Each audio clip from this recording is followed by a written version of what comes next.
So this paper deals with a group, particular, of the art negative group. And specifically, we're going to say, let's make a little introduction.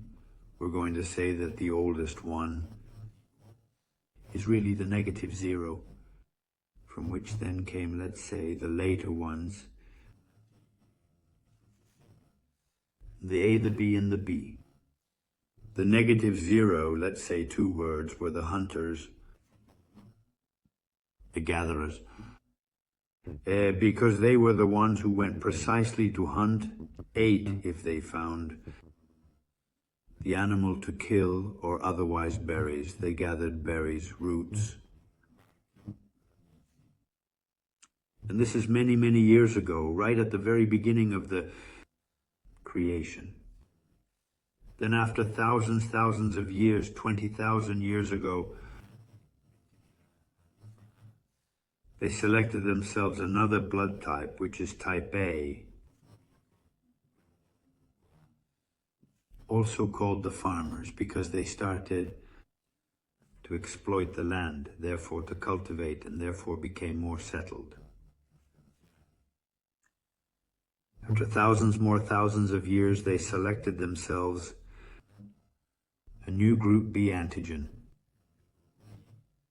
At Asia, at least in the first findings, the first studies, the first sources,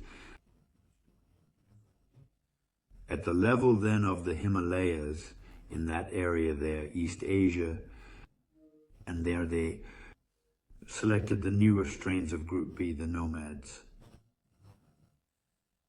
The newer one is the Group AB. Now there is also a relatively recent study of the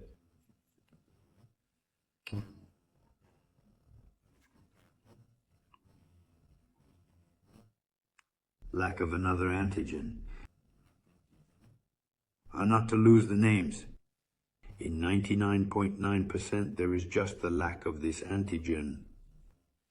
So another blood type has been discovered. We talk about group and not subgroup, because then we know that in addition to the 0AB, we have precisely the one that we are going to talk about tonight, the subgroup of Rh, and we ended up with 47 subtypes. Rh negative. What does Rh negative mean? Here it is. Interesting this, because Rh stands for Rhesus macaquus. There is a kind of monkey, a macaque. Since 85% of the world's population is Rh positive, 15. So a small proportion lack the Rh antigen, and then they are called Rh negative. Now, if the former are of human origin, Rh precisely stands for rhesus.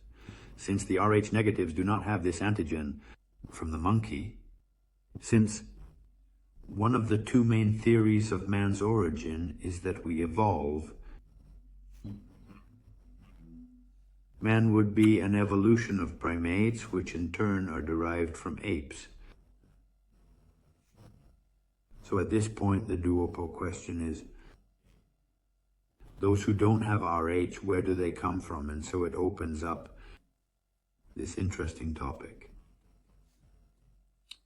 So let's say that the peoples where negative Rh is most represented are several, not many, and they are the Basques, the Sardinians, the Native Americans. Then there are the Shmimo people, and some Arab peoples. The Berbers. These here have a very wide spread of negative Rh. Now, one characteristic of these peoples that they do not have in common at all, that they are different from each other, are the languages, dialects, which have no origin in common. They are very differentiated from each other. And so that determined a completely different culture between the Basques and the Sardinians.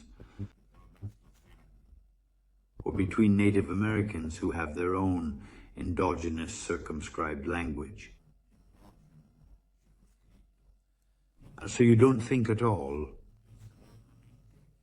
that they could have had ancestors in common. They are different from each other. Now,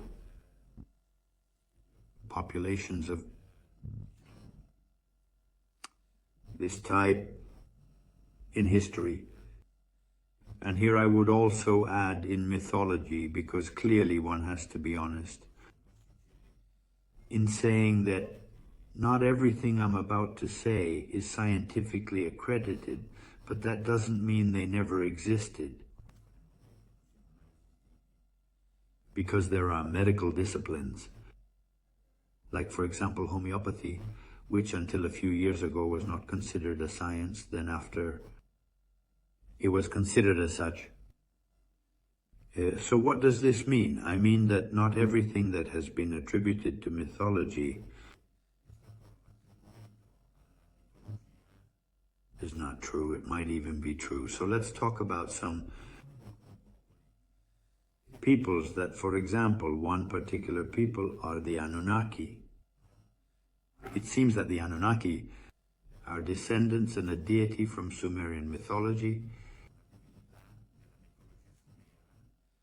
where precisely they make themselves of this people, and that is supposed to be a testament to the hypothesis of extraterrestrial intervention. So yes, these negative RHs are thought to be children of the stars.